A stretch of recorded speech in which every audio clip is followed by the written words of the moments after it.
दर्शकों नमस्कार, सोलन टुडे में आप सभी दर्शकों का स्वागत है। लगातार सीधा प्रसारण आपको दिखा रहे थे कि देवभूमि क्षत्रिय संगठन और स्वर्ण मोर्चा द्वारा एक धरना प्रदर्शन किया गया था। हालांकि 2 अगस्त जिस तरह से इनका कहना भी था, लास्ट टाइम जिस तरह लाइव आए थे और आज जो है वही हुआ है।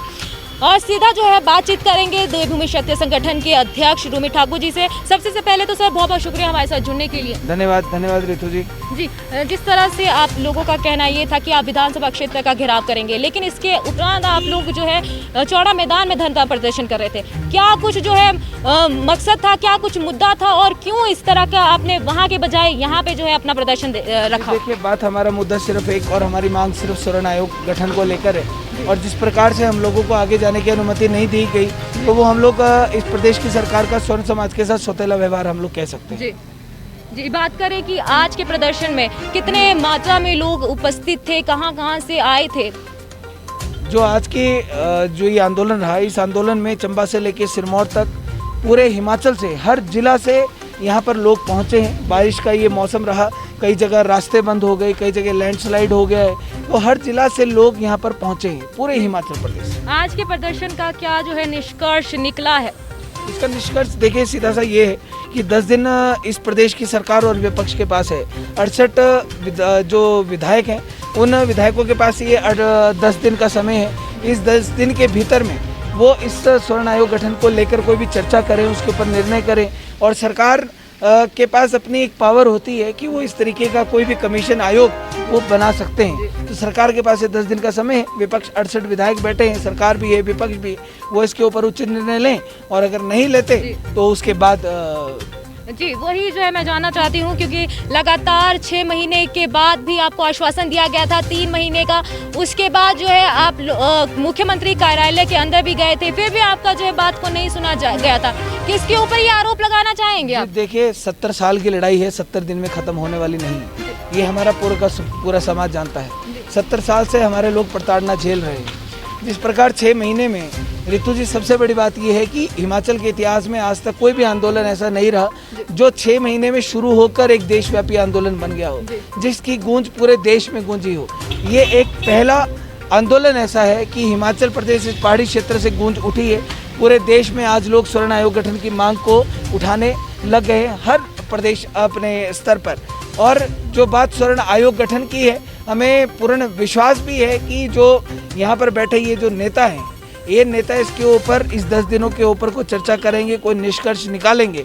और इनका कर्तव्य बनता है, प्राथमिकता के आधार पर इन लोगों को ये करना चाहिए, क्योंकि जो 75% वोट बैंक की ताकत है, तो वो वोट बैंक की ताकत ये बहुत अच्छे तरीके से जानते हैं। और रितु जी, हम लोग इस बात से सहमत हैं कि 6 महीने से लगातार जो सरकार अभी इसमें आश्वासन पे आश्वासन दिए जा रही है, तो सरकार जितना देरी करेगी, जितना अनदेखा करेगी, उसका खामियाजा सीधे तौर पर इन नेताओं को भुगतना पड़ेगा, चाहे सरकार है चाहे विपक्ष। जी, आपने थोड़ी देर पहले एक कहा था कुछ बात कि सरकार जो है आप लोगों के साथ सौतेला व्यवहार कर रही है। क्यों जो है ये बात कहने में आप अभी मजबूर हो गए थे?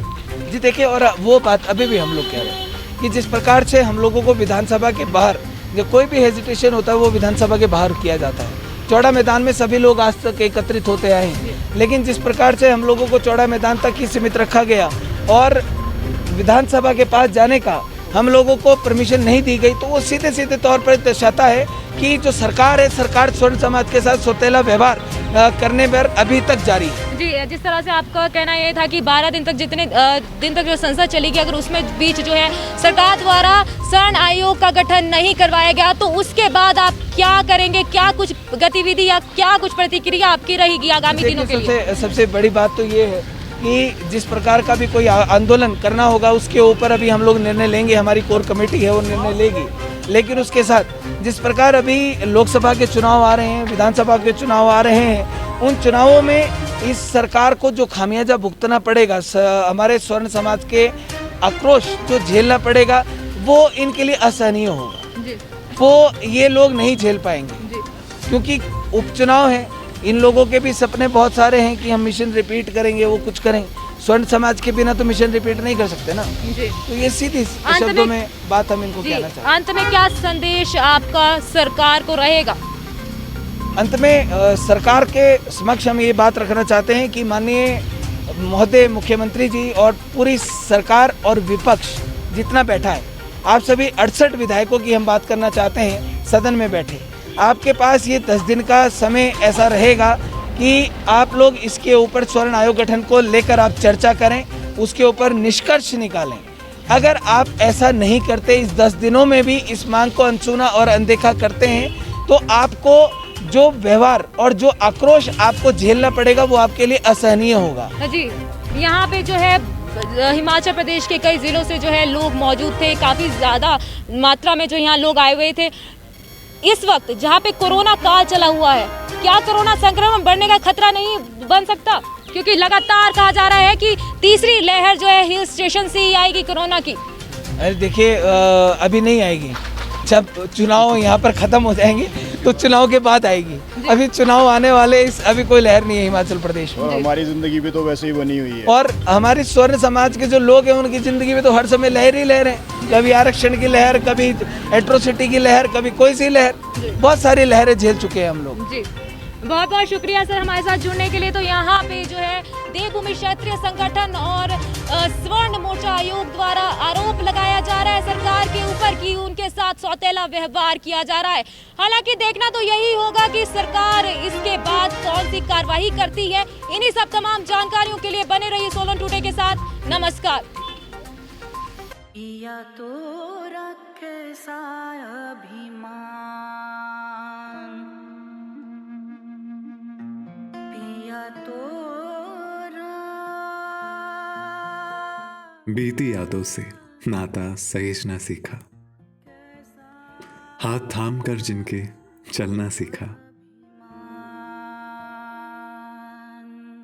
गिरने लगती जब तो उनसे संभलना सीखा। पिया तो कैसा अभिमान, उनकी डांट से खुद को तराशना सीखा। पिया तो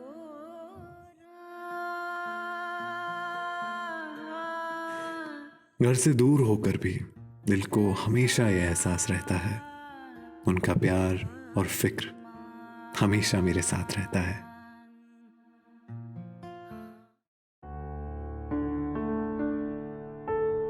भूषण ज्वेलर्स, अनमोल रिश्तों के लिए।